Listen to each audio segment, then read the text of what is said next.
কি হয়েছে খালা? আপনি দুপুরবেলা কান্না করতে করতে কোথায় যাচ্ছেন? বাড়িতে কিছু হয়েছে নাকি? তেমন কিছু হয়নি, আমি তো চোর, তাই চুরি করার কারণে আমাকে ঘর থেকে বের করেছে। আমি তো বুঝতে পারলাম না আপনার কথা। ওই ঘরে কি আছে এমন যা আপনি চুরি করার কারণে আপনাকে ঘর থেকে বের করে দিচ্ছে? আমার ছেলে এবং ছেলের বউ কেউ চায় না আমি ওই বাড়িতে থাকি। আমি তাদের জন্য বোঝা হয়ে গেছি। একবেলা খাবার দেয়, তাও আবার ঠিক মতো দেয় না। কোনোদিন সকালে খেতে দিলে দুপুরে দেয় না। ওরা আমাকে বের করে দিয়েছে। এখন যেদিকে দুই চোখ যায় সেদিকেই যাব। খালা, যাবেন বললেই তো যাওয়া যায় না। যারা আপনাকে ওই বাড়িঘর থেকে তাড়িয়েছে, ওই বাড়িঘর আপনার। গ্রামে ময় মুরব্বি আছে, সমাজ আছে। আপনার ছেলেরা চাইলেই তো আপনাকে বাড়িঘর থেকে বের করে দিতে পারে না। ময় মুরব্বিদের কাছে বিচার দেন, এক জায়গায় বসেন। না রে বাবা, আমার বিচার সালিশের দরকার নেই।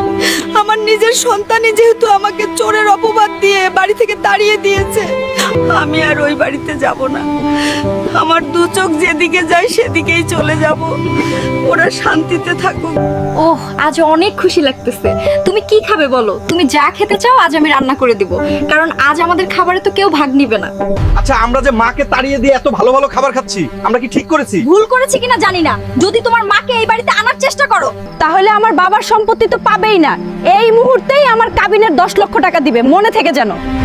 আমার আম্মু ফোন করেছিল, মা বলেছে তার শরীরটা তেমন ভালো না, আমাদের বাড়ির সম্পত্তিটুকু তোমার নামে লিখে দিবে, তাই তাড়াতাড়ি করে যেতে বলেছে। আল্লাহর ওয়াস্তে আমাকে কিছু সাহায্য দিয়ে যান বাবারা। আমি অসহায় হতদরিদ্র মানুষ। মা, তুমি রাস্তায় দাঁড়িয়ে ভিক্ষে করছো, আপনি আমাকে মা বলছেন কেন? তাই বলে তুমি রাস্তায় ভিক্ষে করবে? আমার কেউ নেই, রাস্তায় না দাঁড়িয়ে কোথায় ভিক্ষে করব? বাড়িতে বসে? আমি আর এই বয়সে কি করব? আমাকে কি কেউ কাজ কাম দিবে? ভিক্ষে করে 3 বেলা হোটেলে খেয়ে কোনো রকম ভাবে দিনকাল চলে যায়। কি সমস্যা? তুমি রাস্তার ভিক্ষুকের সাথে এত কি কথা বলছো? উনার সাথে কথা বলতে দেখলে আমাদের মান ইজ্জত সব যাবে। উনি আমার মা, মাকে ছেড়ে আমি কোথাও যাব না। এই, দাঁড়িয়ে কি তামাশা দেখছো? চলো এই মুহূর্তে, আর এক মুহূর্ত এখানে থাকবে না। এরপর খালিদ এবং খালিদের বউ খালিদের শ্বশুরবাড়িতে গেল। তার পরের পর্বে কি হয়েছিল তা দেখতে হলে চ্যানেল বা পেজ হলে সাবস্ক্রাইব বা ফলো করে পাশে থেকে পরবর্তী ভিডিও ছাড়া মাত্রই আপনার কাছে পৌঁছে যাবে।